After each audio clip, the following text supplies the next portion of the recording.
نادي الشخصي في المرتبه الاولى، واش بينا نشوفوك بعيد على السي اس اس مش كيما بعض القدماء اللاعبين؟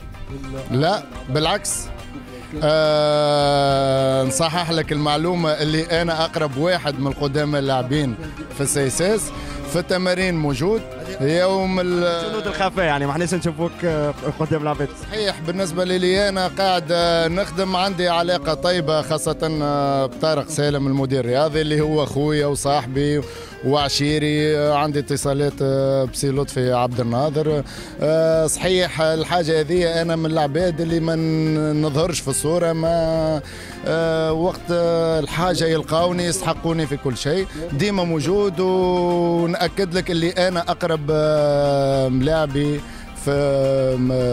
من القدامى اللي ديما موجود مع السياسات، وندافعوا ان شاء الله توا، خاصه في الفتره هذه اللي يلزمنا نقفوا مع الجمعيه.